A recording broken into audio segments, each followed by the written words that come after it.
안녕하세요. 우리 아이를 위한 클릭 우아클의 김규현입니다. 제가 이제 월요일에 퇴근을 하고 신촌에서 강남까지 열심히 운전을 해서 여기 오면은 6시 반 근처 되는 것 같아요. 그러면은 이제 저녁을 대충 때우고 이제 방송을 시작합니다. 오늘 저녁은 뭐를 드셨어요? 아니면 지금 식사를 하시고 계시는지 모르겠습니다. 저는 늘 밥 시간이 애매해서 오늘은 뿌셔뿌셔 과자를 먹었습니다. 제 처음 뜨는 사진을 보시면 아시겠지만 턱선이 많이 동글동글해진 것 같고 저는 확 찐자가 되지는 않았지만 재택을 안 함에도 불구하고 이렇게 남들이 같이 살이 찌니까 저도 좀 같이 찌는 것 같더라고요. 그래서 내년에는 좀 디톡스를 해볼까 해가지고 남은 시간에 조금 디톡스가 효과적일 수 있도록 불량식품들을 많이 먹고 있습니다. 랭컬님 안녕하세요. 뿌셔뿌셔라고 그 라면땅 같은 그 과자인데 거기에 뭐 불고기 맛 스프 이런 거 뿌려 먹는데 저는 그 뿌려 먹는 스프는 안 좋아해서 생라면을 먹었다고 생각을 하시면 될 것 같아요. 원래는 밥만 먹으려고 그랬는데 다 먹어버렸습니다. 지난주에 제가 요리를 했는데 생각보다 주변에서 반응이 좋았던 것 같아요. 그래서 여기가 그 불을 쓰면 안 된다는 얘기를 들어서 제가 뭐 에어프라이어라든지 뭐 작은 오븐 기계 이런 거로 간단하게 할 수 있는 그러한 것들을 뭐 자주는 못하겠지만 요리를 개발하거나 아니면 또 생각을 해서 같이 그렇게 나누는 시간을 좀 가졌으면 좋을 것 같다는 생각을 혼자 했어요. 왜냐하면 어제도 제가 이제 이번이 크리스마스에서 좀 길었잖아요. 집에서 애들을 뭐 해먹일까를 생각하는 게 되게 힘들었고 진짜 어제는 아침하고 설거지하고 조금 온라인 예배 드리고 다시 점심하고 설거지하고 애들 조금 놀아주다가 다시 저녁을 하게 되더라고요. 그래서 정말 집에 계신 엄마들 너무 고생이 많으십니다.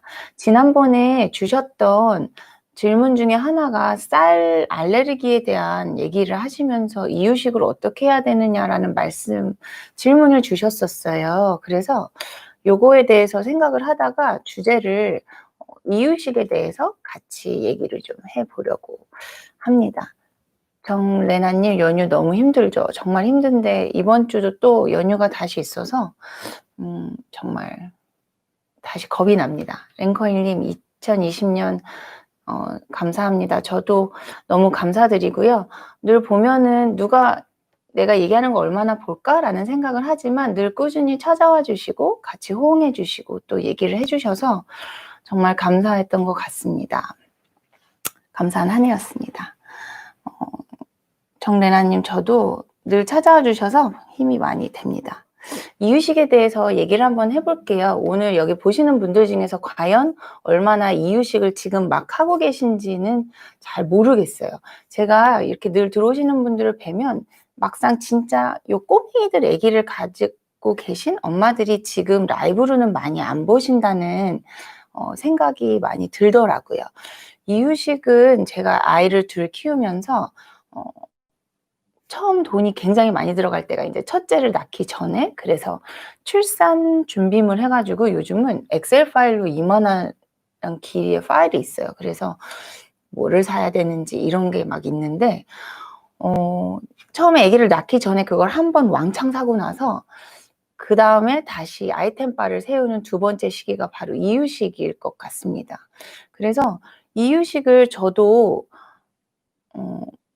소아과에서는 이유식을 가르쳐주지 않아요. 소아과 레지던트 트레이닝을 할 때는 건강한 아이들을 우리가 어떻게 키워야 되는지에 대해서는 가르쳐주지 않고 아픈 아이들을 우리가 어떻게 치료해야 되는지를 배우기 때문에 아이를 낳으면 소아과 의사도 너무 당황을 하게 되더라고요. 그래서 제가 레지던트 수련 중에 그리고 소아과 의사가 되면서 아이를 낳았다는 게 저한테 얼마나 큰 축복인지를 제가 생각을 해보면 저희가 이제 레지던트 3년차 때부터 일반 외래라고 해서 간단한 질환의 아이들을 레지던트들이 진료를 보는데 엄마들이 맨날 물어보시는 거예요. "선생님 분유 뭐 쓸까요?" 뭐 "이 분유 먹였는데 맛이 어때요?"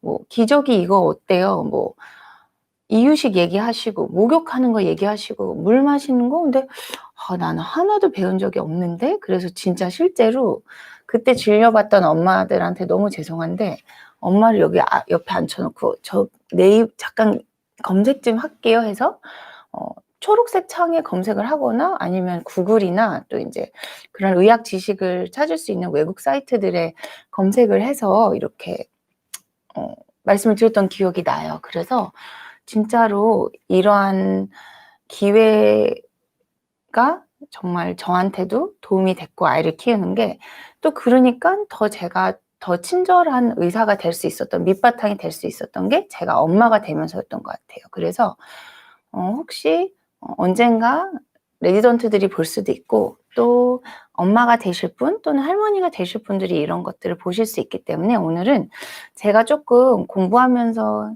힘들었던 부분들 요런 부분들 같이 조금 얘기를 나누려고 해요. 이유식은 인제 정확하게 말하면은 두 가지로 조금 나눠서 얘기를 할 수 있다고 얘기를 해요. 영양학적으로는 처음에는 아이들이 태어나서 모유를 먹는다든지 분유를 먹는다든지 어쨌든 다 액체를 빨아서 먹는데 이렇게 액체 음식을 먹던 아이들에게 고형식 그래서 반고형식 그래서 죽이나 미음 형태의 걸쭉한 이런 반고형식부터 해 가지고 다시 인제 알갱이가 커지고 점도가 증가하고 양도 많아지면서 성인과 같은 고형식으로 이행하는 과정에 있는 식사를 이유식이라고 영양학적으로는 보고 있고요. 기능적으로 얘기를 하면 이전에는 빠는 것에서 그쳤던 식사를 음식으로 숟가락으로 음식을 받아서 먹고 또 자기가 잇몸으로든 이로든 으깨고 또 삼키는 이러한 일련의 행동으로 발달해 가는 또 발달의 일련의 과정이라고 얘기를 하고 있습니다. 조문선님께서 "소아과 의사 중에 비혼주의가 있을까요?" 제 주변에서는 비혼주의자는 없습니다. 지금 저랑 같이 수련을 했던 모든 친구들이 다 결혼을 했고요. 결혼의 시기가 조금씩 있지만 아이들을 좋아해서 대부분 소아과 선생님이 됐기 때문에 비혼주의자가 있을지는 저도 잘 모르겠어요. 제 주변에는 없었고 제 밑으로 제가 같이 봤던 레지던트들도 그런 친구들은 없었거든요. 이유식은 보통 언제부터 시작을 하는지에 대해서는 사람마다 조금씩 다르지만 일반적으로는 4개월에서 6개월 사이에 요쯤 시작을 하면 된다라고 말씀을 드립니다. 그래서 분유를 먹는 친구들은 4개월이 지나가면서 시작을 하면 되고 모유를 먹는 아이들 같은 경우에는 6개월 즈음부터 시작을 하시면 되는데요.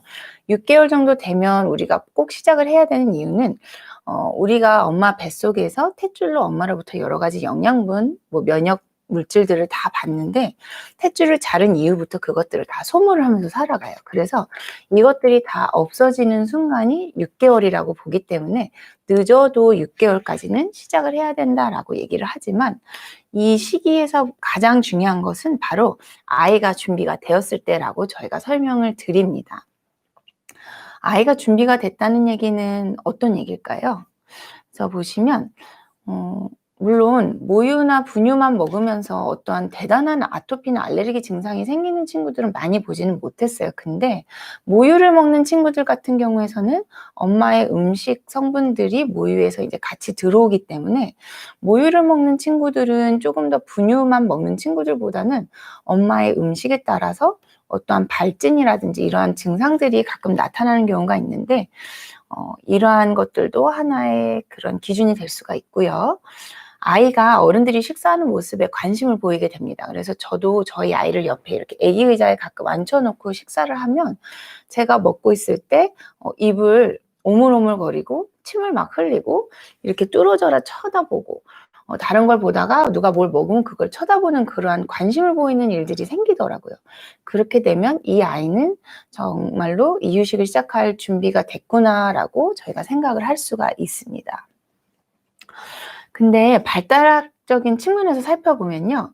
이유식을 할 때 보시면 수유는 누워있는 아이들한테 젖병을 주거나 젖을 물리지만 이유식을 할 때 보면은 아이를 어쨌든 앉혀서 식사를 시작하게 됩니다. 그렇기 때문에 반드시 아이가 앉아있는 상태를 유지를 할 수가 있어야 돼요. 물론 스스로 완전히 꼿꼿하게 앉아있을 수는 없지만 아이용 보조 의자에 앉아서 자기가 그러한 상태를 유지할 수 있는 정도가 됐을 때 시작을 할 수가 있게 되고요. 이때 되게 재밌는 것은 아이가 혼자서 입을 열 수가 있어야 되고 몸을 숙이고 또 뒤로 기대는 등의 동작들을 자기가 스스로 할 수 있을 때부터 시작을 할 수가 있는데 배고픔 그리고 먹는 욕구 그리고 배가 찼을 때의 만족감 이러한 것들을 느끼게 되는 것도 5에서 6개월이라고 얘기를 한다고 하더라고요. 그러니까 참 신기한 게 지금 여러 학자들이 공부를 해서 6개월쯤 되면 엄마한테 받은 영양분이 소진이 되기 때문에 늦어도 이때 시작하면 좋겠다. 뭐 여러 가지 얘기들 하지만 어떻게 보면은 이전부터 아이들의 모든 발달은 우리가 무의식적으로 이렇게 우리가 공부를 해서 안 사실들과 맞물려서 저절로 이루어지고 있다고 생각을 해보면 정말 어르신들, 선조들의 지혜는 정말 대단한 것 같다라는 생각을 공부를 하면서 계속 느끼게 되는 것 같아요. 그때는 정말로 영양학적으로 이게 6개월 되면은 모든 영양소들이 소진된다고 알지도 못했을 거고 아이들이 배고픔과 먹는 욕구, 만족을 느끼는 시기가 5, 6개월이다. 이런 얘기를 모르셨을 거 아니에요. 그러니까 이런 부분들도 참 신기한 것 같더라고요. 3개월쯤 조금 일찍 시작하면 안 될까요? 우리 아이는 목도 되게 빨리 가눴고 뭔가 계속 침을 흘리면서 어른이 먹는 거를 보고 있는 것 같아요 라고 얘기를 하시는 분들이 가끔 있어요. 그래서 2개월 접종 끝나고 뭐 3개월에 가끔 병원을 오거나 감기 때문에 오면은 이제 엄마들이 얘기를 하죠. 이유식 나 3개월 때 시작해도 돼? 이렇게 물어보는 엄마들이 있는데 제가 문헌을 찾아보니까 3개월부터 고형 음식에 일찍 조금 노출이 된 친구들은 그렇지 않은 친구들에 비해서 수면 문제를 조금 더 갖게 된다라고 얘기를 하더라고요. 논문들을 보면은 이제 외국 친구들 같은 경우에서는 치리오라고 이렇게 동그란 형태의 되게 맛이 강하지 않은 시리얼 과자를 이유식을 시작할 때 그거부터 쓴다고 얘기를 하던데 그것들을 아이들한테 조금 일찍 주는 경우들이 있다고 하더라고요. 왜냐하면 아이들이 분유나 우유만 먹으면 좀 배고파하니까 이런 걸 조금 일찍 줘볼까? 이렇게 얘기를 하는 분들이 이런 연구들을 한 분들이 있었는데 오히려 그렇게 먹은 친구들이 안 먹은 친구들에 비해서 오히려 잠도 잘 못 자고 잠 자는데 시간도 걸리고 그래서 오히려 수면의 질이 좋지 않더라라는 얘기를 하더라고요. 그리고 아직 3개월에서는 고형 음식들을 자기가 삼키는 데에는 조금 능력이 떨어진다라고 얘기를 하고요. 이때 시리얼을 먹어서 배가 불러서 우유를 덜 먹거나 또는 우유를 먹는데 시리얼을 너무 많이 먹거나 이런 식으로 필요한 열량보다 오버되거나 아니면 덜 돼서 먹는 경우도 있다라고 얘기를 하더라고요. 그리고 아직은 콩팥의 여과작용이 완벽하지가 않기 때문에 혹시나 과부하가 올 수가 있어서 3개월 이쯤, 그러니까 4개월 이전에 시작하는 거는 추천하지 않는다라고 얘기를 하고 있고 또 의학적으로는 소아 비만이라거나 제일 당뇨의 고위험군이 될 수가 있다라고 얘기를 해서 이유식을 시작할 때는 반드시 4개월이 지나서 시작하실 것을 권고를 드리고 있습니다. 조무선님께서 요 내용이랑 조금 다른데 자폐증에 대한 얘기들을 유튜브에서 저도 좀 많이 봤는데 자폐적이 선천적인가요, 후천적인가에 대한 질문을 주셨어요. 이전에 제가 이제 신동직 대표님이랑 했던 그 유전자가 저를 얘기를 해주나요? 라는 영상들이 있는데 거기서도 보면은 자폐를 유발한다고 되어 있는 어떠한 유전자 서열들이 밝혀지고 있고 이러한 유전적인 백그라운드를 가지고 있는 친구들이 어떠한 트리거링 팩터, 그러니까 뭐 환경이라든지 어떠한 요소에 의해서 그게 이제 나타나게 된다라고 신동직 교수님, 이사님, 대표님께서는 말씀을 주셨어요. 그래서 자폐도 한번 나중에 다뤄보면 좋은 주제일 것 같습니다. 근데 제 생각에는 100% 유전이다. 100% 정상적인 아이들이 어떠한 요인에 의해서 후천적으로 생긴다. 되게 하나의 요소만 있는 것이 아니라 유전적인 성향이 있는 친구들이 어떠한 요인에 의해서 그러한 증상들이 나타나게 되고 늦게 나타나거나 일찍 나타나거나 아니면 심하게 나타나거나 아니면 살짝 나타나거나 아니면 살짝 나타났다가 여러 가지 뭐 치료로 좋아지거나 또는 그 상태가 유지가 되거나 여러 가지 경우의 수들이 있는 것 같아서 저는 둘 다의 어떤 요인들이 50% 50%는 아닐지언정 어느 정도 둘 다 작용을 한다라고 저는 개인적으로 생각을 합니다. 다시 이유식으로 넘어갈게요. 이유식을 오히려 6개월이 넘어서 늦게 시작하면 어떨까요? 아까 말씀드린 대로 6개월이 지나면 엄마한테서 받은 영양분들이 다 없어지기 때문에 6개월이 넘어서 늦게 시작을 하면 오히려 부족한 열량이라든지 영양소 결핍이 있을 수가 있고요. 특히 철분 결핍이 심해질 수가 있어서 빈혈이 같이 심해질 수가 있다라고 얘기를 하고 있습니다. 그래서 6개월이 넘으면 빨간 고기가 소고기가 들어간 이유식을 같이 시작을 하게 되는 게 이러한 이유들도 같이 있는 거죠.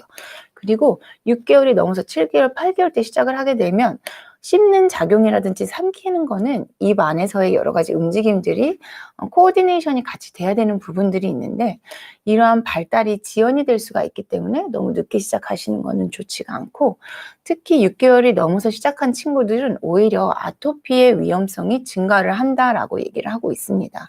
그래서 제가 뒷부분에서도 설명을 드리겠지만 이유식에 대해서는 시기별로 조금씩 유행이라고 말씀을 드리면 조금 그렇지만 이유식을 하는 어떠한 조금 규칙들이 변화를 하는 것 같아요. 그래서 제가 레지던트 수련을 받을 때만 해도 땅콩은 최대한 늦게 먹여라 라고 얘기를 했지만 요즘은 뒤에서 말씀드리겠지만 일찍 먹이는 게 오히려 면역치료처럼 조금씩 노출을 시켜서 더 그러한 알레르기 유발을 적게 만든다라고 얘기를 해서 되도록 빨리 줘라 이렇게 요즘은 조금씩 바뀌고 있더라고요.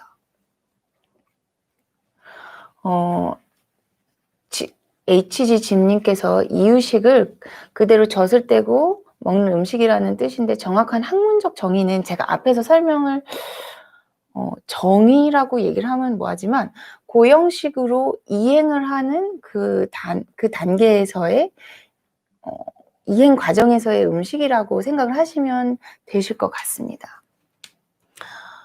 시작은 쌀미음부터 저희는 하고 있지요. 우리나라 같은 경우에서는 쌀미음부터 시작을 합니다. 저는 국제진료소에서 일을 하고 있고 외국인 사람들을 많이 보는데 재미난 거는 중국 부모님들은 제가 이제 늘 얘기를 해요. 한동안 이제 코로나가 없었을 때는 중국에서 하도 가짜 백신 문제들이 있었어서 조금 돈이 많은 사람들이 예방주사만 맞으러 뭐 2박 3일, 뭐 일주일 코스로 한국에 와서 주사를 맞고 갔었어요. 근데 그렇게 오면 제가 이제 이유식 여기서 하느라고 힘들죠. 뭐 이렇게 얘기를 하면 엄마가 저는 안 힘들어요 라고 얘기를 하고 아빠가 다 이유식을 만들더라고요. 그래서 옛날에도 이제 중국 남자들이 되게 여자를 되게 귀하게 여기고 요리를 많이 한다라고 얘기를 하는데 미국 분들도 그렇고 요즘은 한국 남자들도 굉장히 요리를 잘하시는 분들이 많아서 아빠들이 이유식을 만들어 주시는 분들이 정말 많더라고요.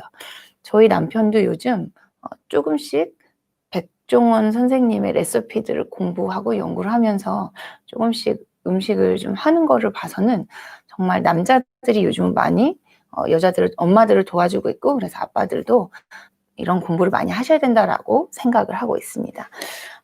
근데 그 외국 사람들 얘기를 들어보면 동양권 아니고 서양권에서는 이제 얼마 전에 6개월짜리 친구가 예방주사를 하러 왔어요. 그래서 이유식 언제부터 할 거야? 그랬더니 오늘 주사 맞았으니까 이 주사 맞고 아기 컨디션 회복되면 일주일 후부터 하려고 이렇게 얘기를 하는 거예요. 그래서 그래? 그러면은 너 뭐부터 시작해? 그랬더니 바나나부터 으깨주려고 그렇게 얘기를 하는 거예요, 저한테. 그래서 너무 단 음식부터 시작하면 안 좋아 라고 제가 얘기를 했더니 그래? 그러면 내가 매시 할 수 있는 뭔가부터 해봐야겠다. 그러면서 자기는 감자를 그러면 주겠다는 거예요. 그래서 저보고 물어보더라고요. 한국 사람들은 뭐부터 시작해? 그래서 제가 얘기를 해줬죠. 우리는 쌀로 죽을 만들어서 그거를 물처럼 해서 처음에 줘라고 얘기를 했거든요. 우리나라 방식은 쌀 미음부터 주는 것입니다. 그래서 쌀을 가루를 만든 걸 요즘은 아예 가루가 쌀 가루가 따로 팔더라고요. 그래서 그런 것들을 쓰는 친구분들도 계시고 저 같은 경우에서는 저는 그래도 옛날 사람이니까 정말로 쌀을 푹 고아서 정말 미음을 만들어서 걸러서 줬었어요. 저는 그렇게 시작을 했는데 어쨌든 쌀 미음부터 주고요. 쌀 미음을 먹고 이유식의 원칙은 제가 여기 빨간색으로도 썼는데 한 번에 한 가지씩이에요. 그래서 교과서 상으로는 일주일을 주라고 얘기를 하는데 실은 같은 거 일주일 주면 아무도 좋아할 사람이 없습니다. 그래서 저 같은 경우에는 4에서 5일 간격 정도를 줬어요. 그래서 예를 들면 쌀미음을 5일 줘보고 피부에 발진이 없고 괜찮다. 그러면은 그 다음부터는 저는 쌀미음을 베이스로 깔아서 야채들을 한 가지씩 시도를 했어요. 그래서 애호박 한번 하고 뭐 당근 한번 하고 근데 이제 우리도 먹어보면 조금 들쭉지근한 맛이 나는 야채들이 있잖아요. 그런 것들은 조금 늦게 시작을 하고 앞에서는 단맛이 적은 거죠. 브로콜리라든지 이러한 여러 가지 조금 야채들을 한 번에 하나씩 소개를 해주고 웬만큼 한번 다 했다 싶으면은 이제 조합을 해서 주기도 했었습니다. 반드시 중요한 거는 그 음식에 알레르기가 있는지 없는지를 확인을 하고 다음 것을 시도를 해보시는 것이 좋으실 것 같습니다. 조무선님, 이유식은 하루에 3번 먹이나요? 이유식 이 숫자에 대해서는 제가 뒤에 조금 나오거든요. 그래서 그 시기별로 주는 횟수도 있습니다. 쌀을 줬는데 알레르기가 있는 것 같아요. 지난번에 쌀 알레르기에 대해서 질문을 주셨었어요. 알레르기는 보통은 단백질에 대한 면역 반응이라고 알려져 있습니다.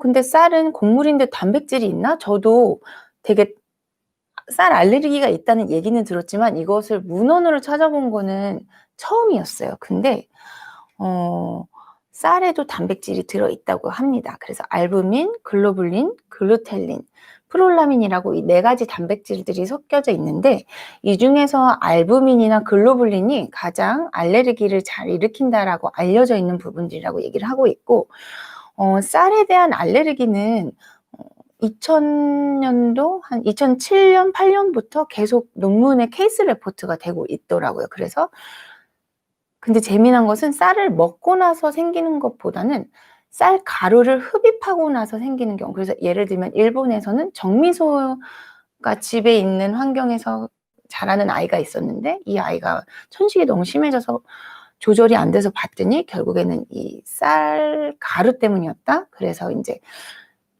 집을 공장에서 먼 곳으로 이사 갔더니 좋아졌다. 이러한 논문들도 있었고 쌀 가루 또는 쌀을 먹고 나서 편식 증상 또는 알레르기 비염이 심해졌다. 이런 식의 알레르기에 대한 부분들도 있더라고요. 근데 우리가 알레르기 하면 가장 먼저 생각하는 게 이제 발진이죠. 그래서 발진 또는 먹고 나서 입에 이제 입 같은 데 점막이 붙는 부분들이 있고 그 다음에는 호흡기 증상들이 있어요. 그래서 알레르기 비염이라든지 재채기 그리고 편식 이런 부분들이 있고 그다음에 아나필락시스라고 굉장히 급격하게 목숨이 위태로운 상태로 급격한 과민성 반응이 일어나는 경우도 있고 그다음에 위장객 쪽으로 와서 메스꺼리고 토하고 설사를 많이 하는 이러한 여러 가지 증상들이 있는데 어쨌든 뭔가 우리가 이유식을 할 때 그걸 주고 나서 어떤 증상들이 있다. 가장 아이들이 많이 나타나는 건 피부 발진이거든요. 그래서 이러한 부분들이 있을 때는 어떻게 해야 되냐에 대한 부분들을 한번 제가 살펴보도록 하겠습니다. 쌀은 저알레르기 음식이라고 알려져 있고 쌀에 대해서 과민 반응은 흔치 않다라고 실제로 알려져 있습니다. 그래서 제가 얼마 전에 이제 제가 오늘 찾아보기로는 쌀에 대해서 저희 병원에서도 검사를 이제 루틴으로 하는 검사에서는 없는 것 같은데 쌀에 대한 검사는 조금 특수 검사인 것 같기는 한데 이 부분에 대해서는 한번 병원마다 다르니까 알아보셔야 될 것 같은데요. 보시면 쌀 자체에 대해서 알레르기가 있다기보다는 쌀 가루 때문에 알레르기가 있는 친구들이 더 많다고 그러더라고요. 그래서 예를 들면 쌀을 농약이 충분히 덜 씻겨진 쌀가루라든지 아니면 쌀가루를 만드는 제조 과정에서 어떠한 물질들이 들어간다거나 그런 경우에서 생기는 경우가 더 많기 때문에 혹시 쌀가루를 미음처럼 풀어서 줬는데 생겼다. 그런 경우에서는 쌀가루가 아닌 이제 요즘 보면은 뭐 비싸지만 뭐 유기농 또는 뭐 그러한 화학물질을 안 쓰고 키운 쌀들을 사셔서 충분히 세척을 하시고, 요즘은 또 뭐 먹을 수 있는 그러한 이러한 곡물이나 야채를 씻는 그런 비누나 이런 것도 나왔잖아요. 그래서 충분히 이런 것들을 씻어 주시고, 그 다음에 40분 이상 거의 1시간 가까이 충분히 조리를 하시면 이러한 알레르기가 굉장히 많이 줄어든다라고 얘기를 하더라고요. 그래서 혹시 쌀가루를 먹이면서 알레르기 반응이 나타났다라고 하시면, 쌀가루가 아니라 쌀을 직접 번거로우시겠지만 쌀을 불리고 잘 헹구시고 씻고 그렇게 해서 주시는 경우들이 있으면 더 좋을 것 같고요. 하지만 진짜로 쌀이라고 썼네요. 쌀에 대해서 알레르기 반응이 정말 있다, 지속적으로 쌀에 대해서 증상이 있는 경우에서는 정말로 검사를 받아서 이 아이가 쌀에 알레르기가 있는지를 확인해 보시는 게 좋을 것 같고, 찾아보니까 글로불린 함량을 낮춘 저알레르기 쌀이 있는데 일본에서 뭐 품종 개량을 했다라고 나와 있는 것도 있고, 우리나라에서도 품종 개량을 해서 특정한 단백질들이 좀 낮게 포함이 돼 있는, 그래서 앞에서 제가 말씀드린 알부민이나 글로불린은 줄였지만 글루텔린이나 프롤라민은 그대로 유지를 해서 맛이 웬만큼 보장되는 그런 쌀들을 만들어내고 있더라고요. 그래서 이러한 것들을 시도를 해보시면 좋고, 그래도 계속 알레르기 반응이 나타난다 이런 경우에서는 오트밀, 그래서 이제 귀리라고 알려져 있죠. 그래서 외국에서는 쌀 대신 오트밀을 많이 사용한다 그러기 때문에 이러한 부분들을 대체를 해서 한번 사용을 해 보실 것을 추천을 드립니다. 그래서 지난번에 쌀 알레르기에 대해서 혹시 질문하신 거가 조금 대답이 되셨으면 좋겠습니다. 모모님께서 이유식을 1달 반 정도 먹였는데 변 상태가 좋지 않다. 자다가도 묽은 변을 봤다. 혹시 1달 내내 변이 묽었는지 아니면 어떠한 음식을 먹으면서 변 상태가 조금 묽어졌는지도 살펴보시는 게 좋을 것 같고요. 제가 매주 월요일마다 우리나라에서 유행하고 있는 여러 가지 바이러스에 대한 보고를 메일로 받고 있어요. 근데 그때도 제가 늘 말씀드리지만 아직까지도 독감은 0%로 인플루엔자가 발견이 되지 않았습니다. 근데 지금 유행이라고 하긴 뭐하지만 노로바이러스가 한 20% 정도로 계속 나오고 있어요. 그래서 장염이 요즘 있기도 있거든요. 그래서 근데 제가 보기에는 자다가 묽은 변을 봤는데 열이 없거나 토를 하지 않으면 장염은 아닐 것 같고, 주신 어떤 음식에 조금 과민 반응이 있거나 그럴 수도 있어서 조금 지켜보시면 좋을 것 같고, 혹시 묽은 변을 계속 보는 경우에서는 반드시 엉덩이는 물로 닦아주시고, 제가 추천드리는 것은 그 물티슈를 많이 쓰시면 엉덩이가 잘 헐어요. 그래서 귀찮으시더라도 물로 닦아주시고 잘 말려주실 것을 말씀을 드립니다. 이유식을 했는데 발진이 났어요. 이거 알레르기인가요? 대부분은 알레르기가 아닌 경우가 더 많습니다. 그래서 지금 발진이 났다면 그 음식은 잠시 멈추시고 다음 것으로 넘어가신 다음에 다른 것들을 다 끝내고 나서 마지막에 다시 그것을 시도를 해보시는 게 좋고, 그럴 경우에서는 저희가 처음에 시작하는 것보다는 양을 조금 줄여서 시작을 해 주실 것을 말씀을 드리고 있습니다. 적어도 하루 한 끼는 비타민C가 충분히 들어있는 음식을 주시는데, 제가 6개월이 지나면 소고기를 주시라고 말씀을 드렸잖아요.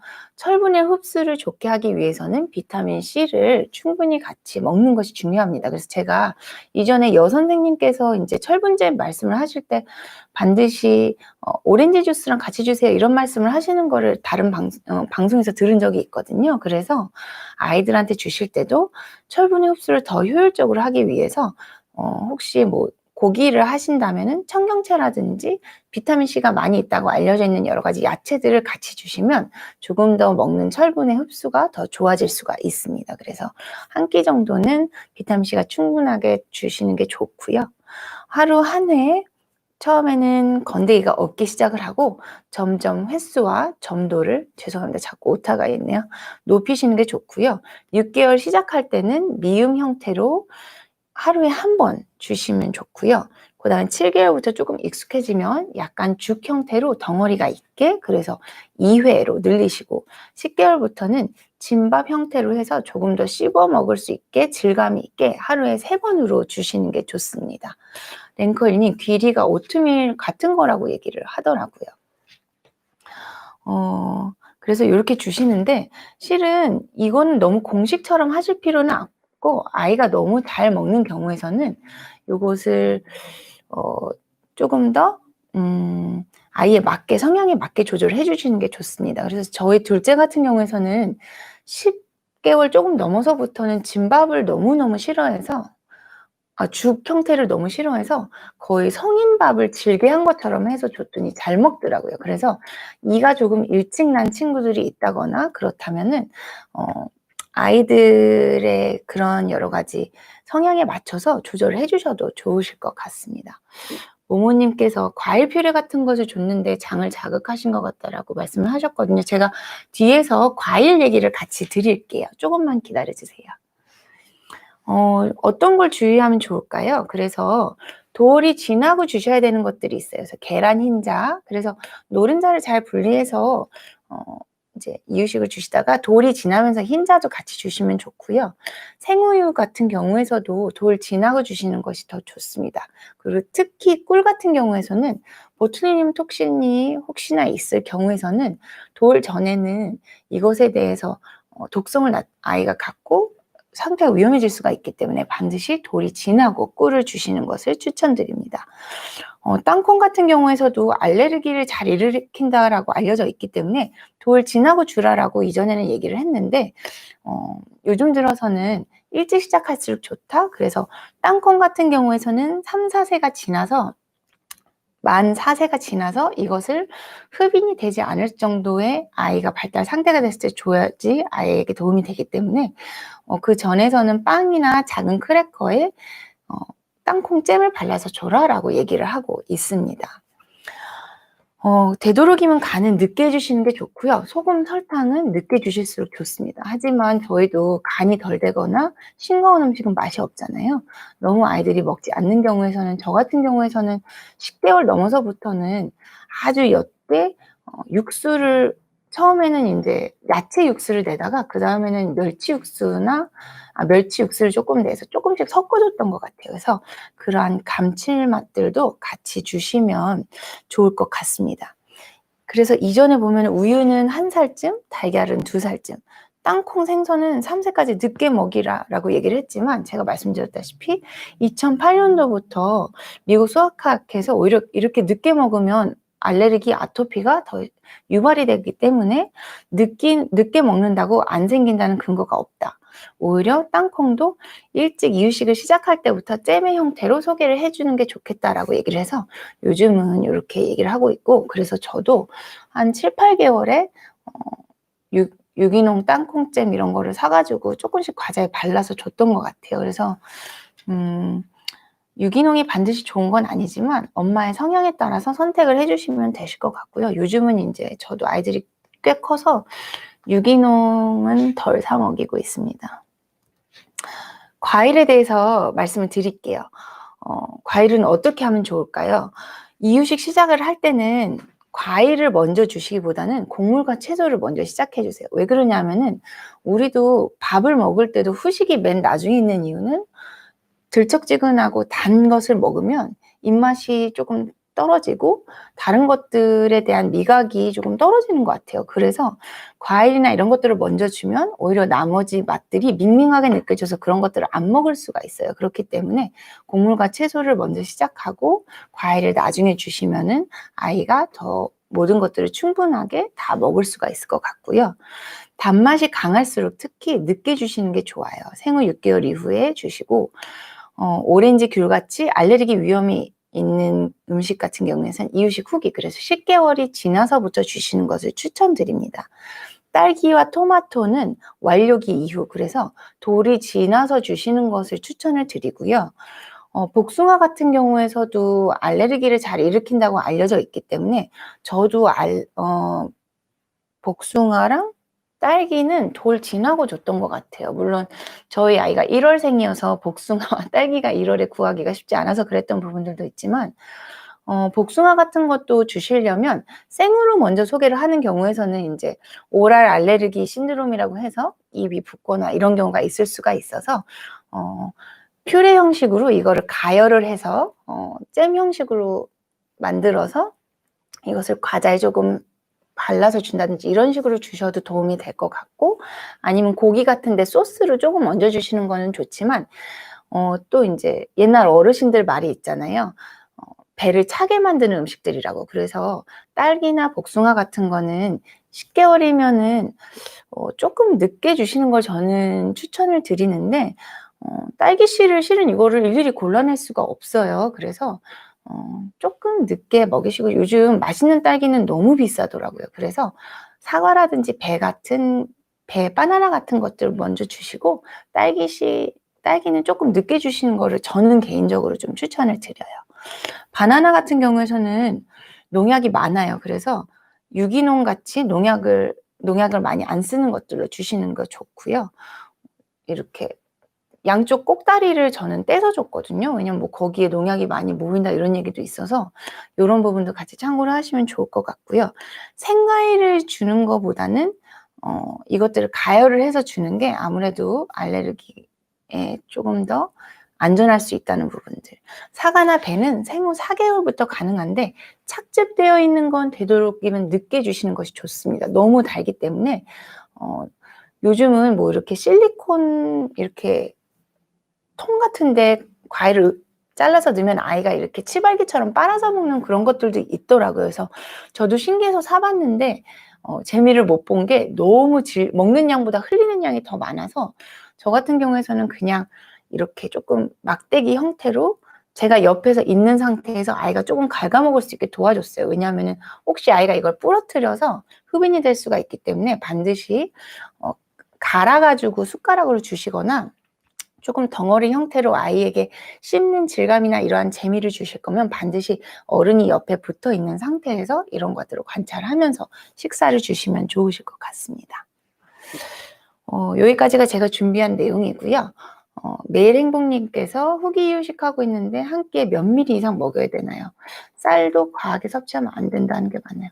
쌀을 과하게 섭취한다는 게 어떤 부분인지 잘 모르겠는데, 저도 한 후기 이유식할 때 150에서 160cc 정도를 줬던 것 같아요. 그래서 책마다 조금씩 얼마를 주라고 양이 나와 있거든요. 그래서 요런 부분들을 조금 더 참고를 하시면 좋을 것 같은데, 한 150cc면 될 것 같고, 쌀을 과도하게 섭취한다는 게 어떤 말씀이신지 모르겠는데, 쌀을 과도하게 섭취를 하는 거보다는 골고루 다른 것들도 섞여줘서 조금 다양하게 먹을 수 있게 도와주시는 것이 좋을 것 같습니다. 10개월 딸기 씨는 통째로 먹이는 것은 아까 말씀을 드렸고요. JJ님께서 8개월 중반 아기인데 아침 저녁으로 이유식을 주신다고 잘하고 계시네요. 적으면 100ml, 많게는 160 정도 먹고 있는데, 160 정도 먹고 있을 때는 분유는 아마 160 먹으면 아이가 분유를 덜 먹을 거예요. 그래서 160 안에 여러 가지 영양소가 충분하게 들어있다면, 특히 철분이라든지 고기도 들어있고 여러 가지 섬유질이 충분하게 들어있다면 분유를 건너뛰고 충분히 이유식을 많이 주셔도 상관은 없으실 것 같습니다. 저 같은 경우는 이제 이유식 물건들을 사면서 저도 많은 시행착오가 있었는데, 개인적으로 이제 베베쿡 이런 식으로 돼가지고 한 기계 안에서 뭐 스팀도 되고 갈 수 있고 이런 기계가 있어서 신기해서 샀었는데, 그건 처음에는 너무 신기해서 잘 썼는데 갈수록 이게 세척이 너무 귀찮더라고요. 그래서 그냥 아이 처음에 이유식 시작할 때 그걸 쓰다가 나중에는 그냥 각자 따로 했던 기억이 있어요. 그래도 처음에는 조금 찝찝해서 저도 그때 첫째 때는 굉장히 극성 엄마라고 남편한테 얘기를 들었었는데, 아기용 도마도 따로 사고 아기용 칼도 조금 따로 샀던 것 같습니다. 그래서 저처럼 하실 필요는 전혀 없는데 잘 닦아주시면 되지만 뭐 그러한 부분들도 있고, 제가 가장 잘 썼던 것 중에 하나는 과도처럼 생긴 칼이었는데 칼집까지 있어서 그거 아이용으로 썼다가 이거를 그다음부터는 여행 다닐 때 캐리어에 그걸 맨날 넣어 다녔어요. 그래서 그 칼을 굉장히 잘 썼고, 알뜰 주걱 있잖아요. 그게 되게 자그만 게 많이 나와요. 그래서 그것도 아이 이유식할 때 사서 지금까지 잘 쓰고 있고, 거품기도 되게 조그만 게 있어요. 그래서 그거를 사서 지금은 코코아를 먹을 때 쓰고 있습니다. 그래서 이러한 부분들 제가 저는 특정한 브랜드를 그때는 기억이 안 나고 인터넷 검색해서 엄마들이 많이 추천했던 거, 또는 마트 갔는데 할인하고 있는 것들 위주로 샀던 것 같아요. 그래서 그리고 이유식 물건들 살 때 제가 또 재밌었던 게 숟가락을 사는 재미가 있었어요. 그래서 한 4-5 종류를 샀던 것 같은데, 개인적으로 가장 좋은 것은 그 베스킨라빈스에서 주는 그 숟가락 사이즈 있잖아요. 그 동그란 사이즈가 아이들 입에 잘 들어가요. 그래서 그걸로 주시라는 말이 아니라 그 사이즈 정도의 숟가락이 아이들이 입에 들어갔을 때 이렇게 주고 쏙 뺄 때도 흘리는 게 적고, 그래서 너무 이 숟가락이 두껍고 큰 것은 아이 입에서 나올 때 같이 음식이 흘러나오더라고요. 그래서 숟가락이 조금 덜 큰 게 저는 개인적으로 더 좋아서 그런 부분들이 있고, 나중에 아이가 이제 스스로 먹으려고 할 때부터는 조금 두꺼운 걸 줬어요. 왜냐면 아이가 잡기 편하게. 그래서 시기마다도 조금씩 다른 것 같고요. 베라 스푼이 지금도 되게 저도 잘 쓰고 있습니다. 이유식은 아마 지금 막 하시는 분들이 많이 없어서 질문이 많지는 않으신 것 같아요. 소고기 한 번 먹을 때 10g 정도로 적혀 있는데, 혹시 아이가 잘 먹는다면 요거보다 15g 정도 주셔도 좋을 것 같고, 근데 소고기가 많아지면 조금 돼지고, 저 같은 경우에는 약간 비린내가 나는 것 같아서 아이가 소고기를 먹을 때 잘 먹는다, 너무 좋아한다 그러면 조금씩 양을 늘렸던 것 같아요. 그래서 꼭 10g, 그래서 12g 돼서 빼야지가 아니라 조금씩 더 주셔도 전혀 상관은 없으실 것 같습니다. 이유식책 재밌는 거 너무 많죠. 그래서 제가 잘 이용했던 책은 그때는 책이 아니라 어떤 소아과 선생님이 자기 블로그에 아내분이랑 같이 사진을 찍어서 올렸던 게 있어서 그거를 많이 봤었던 것 같아요. 저도 이유식 책이 한 4-5권 있거든요. 구슬님, 아이가 이유식을 잘못 먹으면 따로 철분제 줘도 되나요? 철분제를 아이가 이유식을 잘 먹는 경우에서는 지금 돌이 안 됐고, 그러면 철분제를 따로 챙겨주셔도 좋습니다. 근데 이유식을 잘 못 먹는다는 게 아이가 싫어해서 안 먹는 건지, 이러한 부분들이 제가 궁금하고요. 떡빵 같은 아기 과자를 꼭 먹여야 할까요? 저는 떡빵을 반드시 먹여야 될 필요는 없다고 생각을 하는데, 아이들이 이제 돌이 가까워지면서 두 손가락을 쓰고 자기 주도적으로 뭔가를 하고 싶어 해져요. 그래서 이러한 것들, 자기가 뭘 잡고 먹고 싶은 욕구를 채워주기 위해서, 왜냐면 과일보다는 떡빵이 입에 들어갔을 때 스르르 녹고 흡인 위험이 적고, 그 다음에 딱딱해서 상대적으로 아이가 오래 집을 수 있고, 그래서 주시는 것 같은데, 아기 과자를 반드시 먹어야 될 필요는 없으실 것 같고요.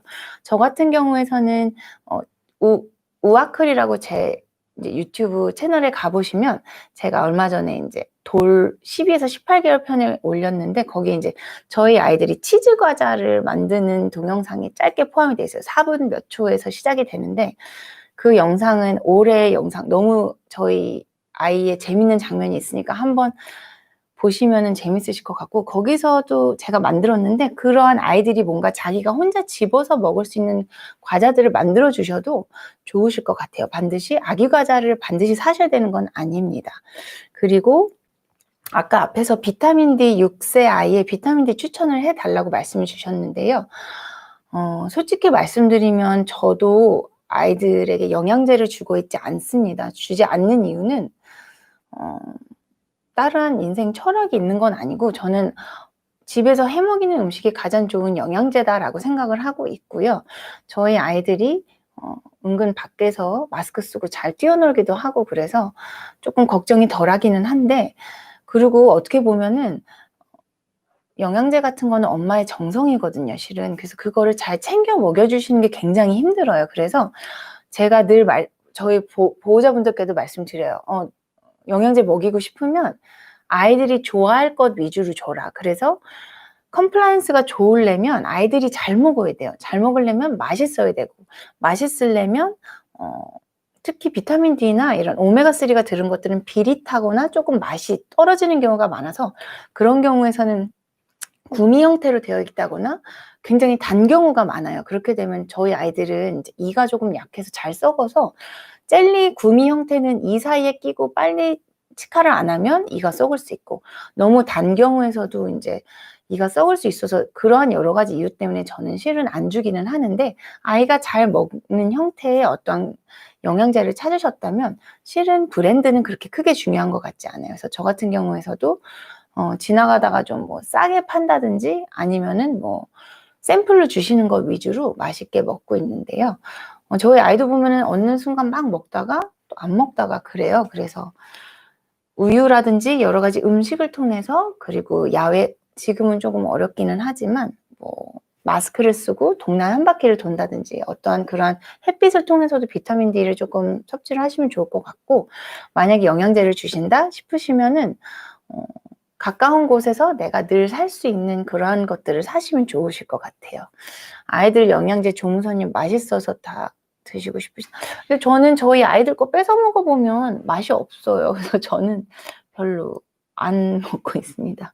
10개월에 매일 치즈 한 장씩 먹이는데, 매일 치즈 한 장씩.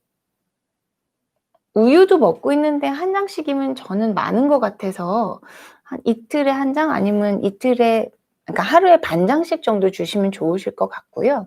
근데 아이가 너무 잘 먹으면, 요즘은 개월수에 맞게 영양분들이 칼로리나 이런 게 잘 조절이 돼서 나오니까 일단은 반 장씩 주시는 게 좋을 것 같아요. 근데 치즈는 정말 마법 음식인 게, 모든 음식에 올려서 주면 아이들이 정말 잘 먹습니다.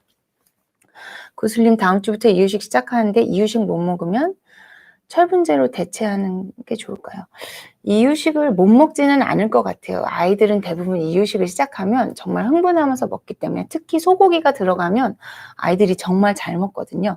소고기로 하게 해주시고, 혹시 아이가 정말 거부한다, 절대 안 먹는다, 그런 경우에서는 철분제를 주시는 게 좋습니다. 어쨌든 6개월이 지나가면 몸에서 철분이 굉장히 많이 필요한 상황이고, 엄마한테서 받은 철분도 다 바닥을 치기 때문에, 아이가 소고기로 이유식을 잘 안 하려 한다 할 때는 철분제를 좀 같이 시도를 해주시는 게 좋은데, 철분제는 식간해 주셔야 되고, 또 비타민C를 같이 주시는 게 흡수율이 높고 한다는 그런 기본 원칙들이 있어서, 그리고 실은 철분제가 조금 비려요. 그래서 아이가 잘 먹어줬으면 좋겠는데, 비타민 D 같은 경우에서는 혹시 아이가 외출을 잘 못하고 이유식을 못 준다, 그런 경우에서는 비타민 D도 드랍 형태로 요즘 잘 나오기 때문에 철분제랑 비타민 D도 같이 주셔도 좋으실 것 같습니다.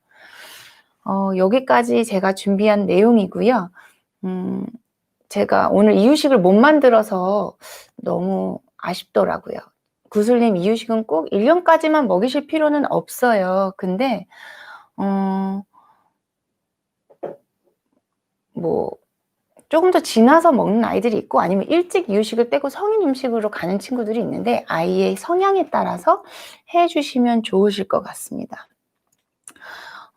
김성배님, 포장된 이유식 사 먹이는데 2스푼 이상.